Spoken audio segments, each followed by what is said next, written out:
Okay, point number 4. This is where you become a lot more directly involved with the text. Here, I want you to, in your own words, write down what you believe at this point the verses are saying. And you may think, well, honestly, I still don't have really a lot of an idea of what they're saying. Write down whatever comes to your mind if you have no idea. Write it down. You have some thoughts going through your head, put them on paper. Now, at this point, this is very helpful. It's going to be encouraging to you potentially. It's also going to help you mainly be objective and neutral through your Bible study. We all come to the text with some amount of bias and some preconceived idea about what the Bible is teaching on any given subject or verse. And so this point right here, this step, number 4, is to help us remain neutral and unbiased rather than going straight to a commentary, which is going to tell us what that commentator thinks about the text, and it might be wrong. Let's read the text, see what it says for ourselves, and then write that down in our own words. Now, when I say this, I don't mean it has to be a long whole page or something like that. Keep it brief, or make it as long as you want, but I'm just telling you, just keep it brief, keep it simple. This is what mine looks like. These were my thoughts on Isaiah 28. I'll read them to you, and you can then, by the end of this study, agree or disagree with these thoughts. And I'm going to tell you that I didn't quite agree with what I wrote down initially, if that makes you feel any better about your Bible study when you have to do the same thing.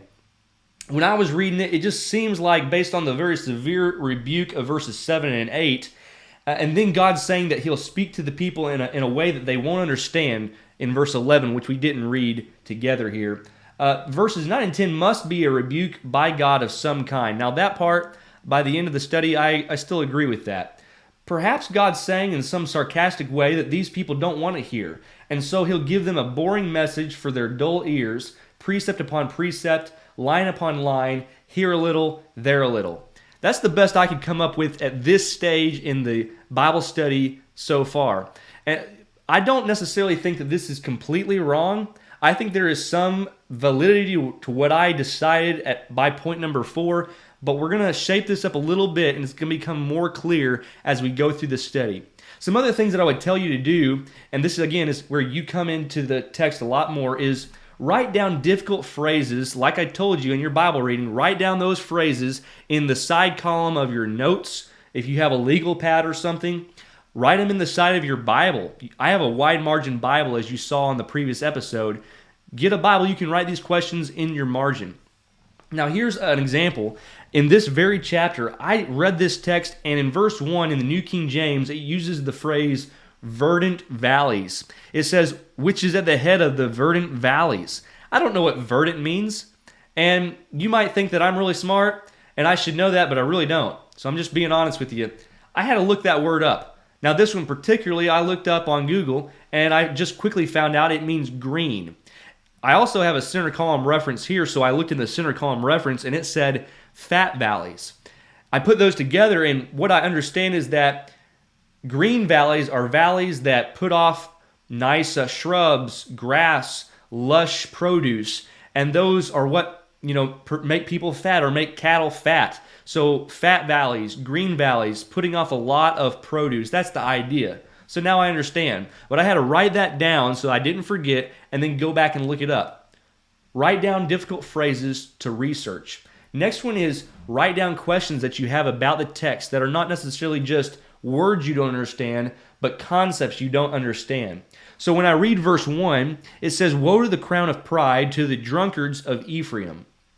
Now, if you don't know much about Israel's history, this is going to be puzzling to you. You may not even know that Ephraim is a tribe, one of the 12 tribes of Israel. Joseph, you've heard the story of Joseph, who was sold into Egypt by his brothers and was serving under Potiphar, and Potiphar's wife, came on to him. That's a pretty well-known story. Well, Joseph had 2 sons, Ephraim and Manasseh. And Ephraim, they were both given half-tribe status within the 12 nations later on. But Ephraim became the largest tribe in the whole nation of Israel. And what's happening here, and happens frequently in the prophets, is Ephraim is singled out because Ephraim was in the northern division of Israel. There was Ephraim and 10 other tribes in the north. There was Judah and Benjamin in the southern half of the nation. And Ephraim, being the largest tribe, is often selected and called out to represent all of the northern tribes of Israel. And so when he's calling out Ephraim here, he's really calling out the entire northern tribe, or northern half of Israel. That's what's going on here. Now, you wouldn't know that up front. You have to read your Bible several times. You have to study your Bible. Maybe you learn this through reading some Bible commentaries or books of history on the Bible. But write this question down, because you don't understand it at first. Maybe eventually you will. And here I've just given you the answer. So another thing to keep in mind in your Bible study, something else I would tell you to do is pay attention to repeated phrases as you read through the chapter. And maybe repeated phrases will help you with understanding phrases or concepts, in this case in verses 9 and 10, that you want to know the answer to. For an example, I'll give you verses 1 through 4, and if you were to read these through again, now we're not going to do that here in this video for time's sake, but read through them again, and I've identified for you the repeated phrases throughout the first 4 verses even. Now this may not have any bearing at the end of the day on verses 9 and 10 and how you understand it, but a lot of times this will help you. Again, not always is this going to be helpful, but a lot of the times you will see that it is. Pay attention to repeated phrases that often you'll be able to identify from just simply reading the text over and over. The crown of pride in verse 1 is repeated in verse 3. And there are several things in verse 1 that are repeated in verses 3 and 4. I will say that it's kind of helpful to understand the crown of pride. It says, "Woe to the crown of pride to the drunkards of Ephraim." Ephraim had become proud. Israel to the north had become a very proud people. Their leaders had become very proud. This is not a good thing. And that actually is going to play a part in verses 9 and 10, because God is really accusing Israel and its leadership of being proud. That shouldn't be a surprise to us when we understand that this is a repeated phrase from verses 1 and 3.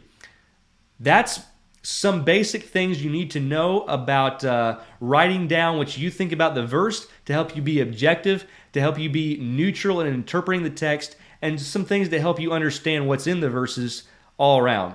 Next, coming up, we're going to talk about looking up cross references, which I have touched about a little bit, but let's get on that in the next episode.